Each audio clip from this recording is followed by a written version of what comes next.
तो भगवान श्री राम ने बताया है कि लक्ष्मण, माया की तुम परिभाषा पूछ रहे हो तो मैं तुम्हें बता रहा हूं। क्या बताया श्री राम ने? थोड़े में सब कहो बुझाई,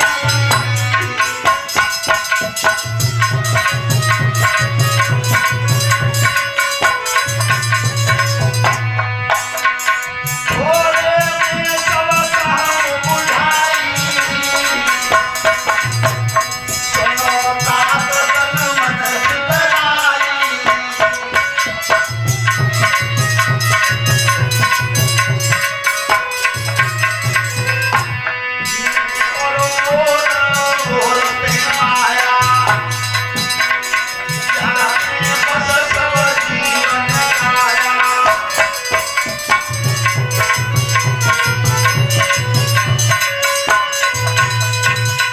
भगवान श्री राम ने बताया है, मैं और मेरा और तू और तेरा, ये माया का घेरा है।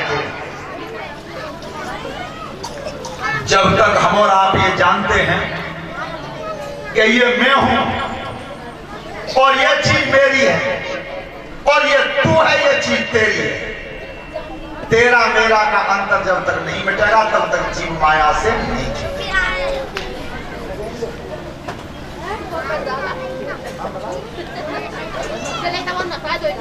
और ये धर्मेंद्र बाबू नगला गोपाल से हमारे लिए 51 रुपए का पुरस्कार दिया है। परमात्मा सद्बुद्धि देता रहे, सत्मार्ग पर ले जाता रहे। धन्यवाद।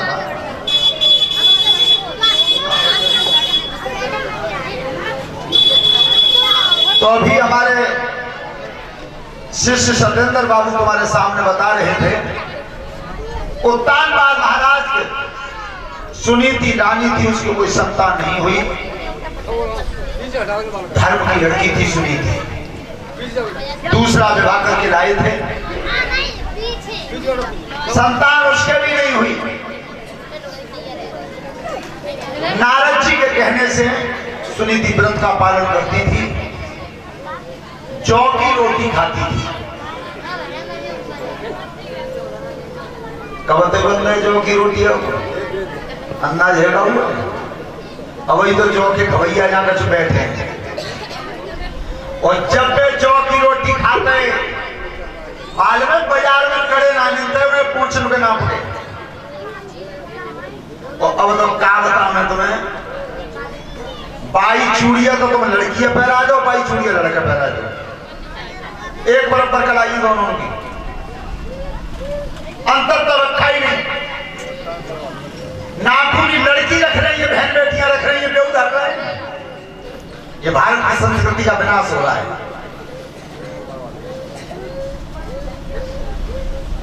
देखा होगा तुमने, एक बार टेलीविजन पे आया था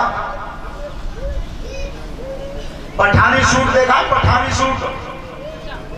अगर लड़का पठानी सूट पहने जा रहा था, इतने इतने बड़े बड़े बारे वाले कधा पर डरे नीचे, तो बड़े बूढ़े डोकरो पीछे जा रहे, सुनने की कि बहन जी ने घट जाओ, मैं निकल जाऊं। ताला टाट ले गए, सुनने घूम के डोकर में एक धक्का दोगे तो बहन जी दिख रही हूं मैं, जारी चाह देगी न चलेगी। अब आगे देखिए, लड़की जा रही थी, जीन्स की पैंट शर्ट पहने, जीरो कटिंग के बारे इतने बड़े बड़े, विंडोकर में फिर गई कि भाई साहब ने कहा हट जाओ तो मैं निकल जाऊं, पर लड़की घूम गए और धक्का मार दो तो भाई साहब दिख रही हूं मैं, और डुबकरा ने मारते हाथ मारो बारे, भारत की धरती किनते बहन जी कहूँ, किनते भाई साहब। तो ध्यान रखना, लड़की और बहन बेटियां अपने भारत की संस्कृति के परिधान में ही शोभा देती हैं। ये विदेशी परिधान है जिसे आज लड़कियां यूज कर रही हैं। हमारे भारत की शोभा ये देख लो, शास्त्र उठा करके देख लो, पुराण पलट के देख लो, कहीं भी जो आज पहनावा दिखाई दे रहा है ये हमारे यहाँ बहन बेटियों के लिए नहीं था। इस पर ऐतराज भी किया था दिल्ली में मुख्यमंत्री शीला दीक्षित ने, उन्हें कहा मानिए। तो ध्यान रखना, जिस समय देवर्षि नारद की बात बड़ी वाली रानी ने मानी, व्रत का पालन किया। दोनों रानियों के गर्भ रहा। सुनीति के जो बेटा पैदा हुआ वो कारागृह में पैदा हुआ। छोटी वाली रानी के बेटा पैदा हुआ राजभवन में। राजभवन में तो राजभवन में हजारों दास दासी नाच रहे थे, गा रहे थे जब बेटा जन्मा। लेकिन जहां जेल में बेटा पैदा हुआ बड़ी रानी के पास, वहां कोई नहीं था। लेकिन बेटा जन्मा तो जन्मा कैसा? देखिए भगवान का भक्त जन्मा है और सब प्रेम से बोलना, ताली बजाते हैं।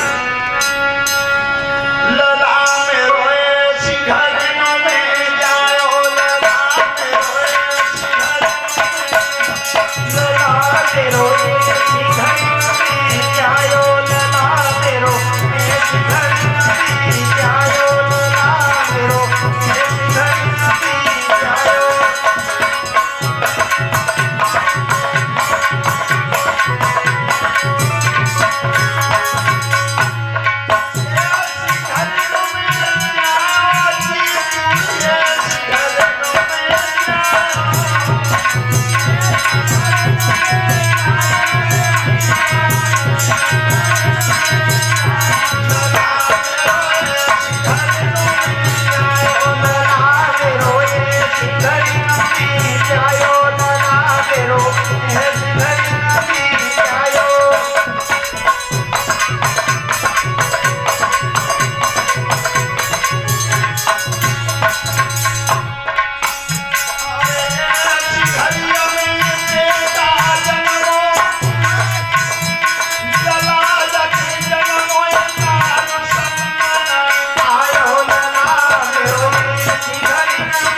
जब जाके पास कोई है ही ना तो नार काटेगा कौन? तो उस बच्चे के नार आया ही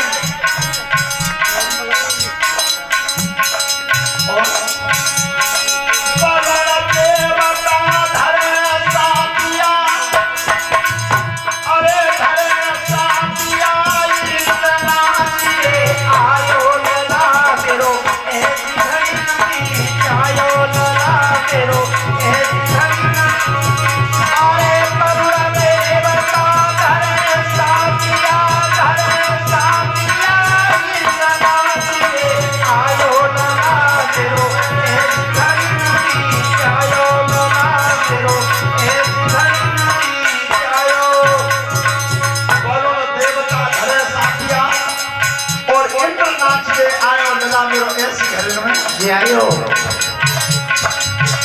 कितने तो बाजे बज रहे हैं और कितने का बज रहे हो? अरे कोई बाजार ना है थाली,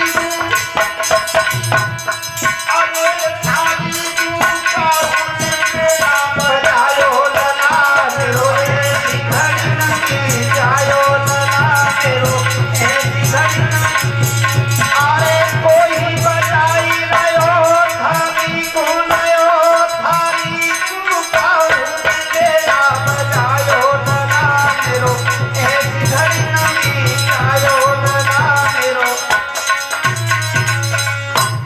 हुआ। ध्यान रखना, नामकरण करे थे। बड़े वाले बेटा का नाम रखा गया ध्रुव, छोटे का नाम रखा गया उत्तम। 5 साल की अवस्था हो गई थी, मौसी ने अपमान किया ध्रुव का। 5 वर्ष की उम्र में ध्रुव जी तपस्या करने के लिए चले गए। तपस्या करने चले गए, वृंदावन के टीला पर जाकर के तप किया।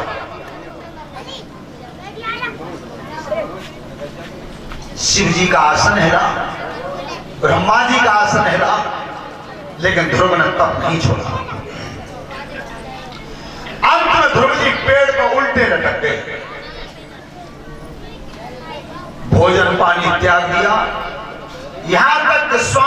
दी, न बाहर की हवा भीतर गई न भीतर की बाहर आई। और जिस समय श्वास रोकी ध्रुव जी ने और संसार जब बेचैन हुआ है और तब वो क्षीर सागर से चले गए।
भगवान को साथ लेकर के ध्रुव जी अयोध्या गए। भगवान इतने प्रसन्न हुए, वरदान दे दिया था ध्रुव जी को 36,000 वर्ष तक तुम शासन करोगे अयोध्या में, और जिस समय अपने धाम को जाओगे उत्तर दिशा में तुम्हारे नाम से ध्रुव तारा बन जाएगा। जितने भी ग्रह हैं वो जगह बदल सकते हैं, लेकिन ध्रुव तारा कभी अपनी जगह से नहीं हिलेगा। सोता बंधु, इतना बड़ा वरदान मिला ध्रुव जी को। दैत्य वंश में कश्यप ऋषि की जो छोटी रानी थी दिति, उसके उधर से दानव जन्मे थे, हिरण्याक्ष और हिरण्यकश्यप। हिरण्याक्ष को मारने के लिए भगवान ने सूकर रूप धारण किया था। बोलिए सूकर भगवान की। और सूकर रूप धारण करके भगवान ने हिरण्याक्ष को मारा। कहां? सोरों के घाट में। बदला पटाने के लिए हिरण्यकश्यप ने तपस्या की। हिरण्यकश्यप को मारने के लिए भगवान ने नरसिंह रूप धारण किया। नरसिंह रूप लेकर के भगवान ने हिरण्यकश्यप का वध कर दिया था। इन्हीं के वंश में महाराज बलि जन्मे। तो जिस समय बलि ने यज्ञ किया था, तो बलि महाराज के यज्ञ में परीक्षा लेने के लिए भगवान ने पामर रूप धारण किया। 3 कदम धरती मांगी। भगवान ने पहले ही कदम में दुनिया को नाप लिया, दूसरा कदम ब्रह्मलोक चला गया। ब्रह्मा जी ने उस पैर के अंगूठा को जब जल की धार से धोया, वही गंगा जी हैं जो कमंडल में है। बोलिए गंगे मैया की। राजा परीक्षित कैसे वीर इस भूतल पर हुए हैं, मैं उनका वृत्तांत तुम्हारे सामने बता रहा हूं। इसी सूर्यवंश में एक महाराज हुए थे, युगनाश महाराज। तो जिस समय युगनाश महाराज अयोध्या के शासक थे, राजन ध्यान देकर के सुनिए हुआ क्या था इस अयोध्या में।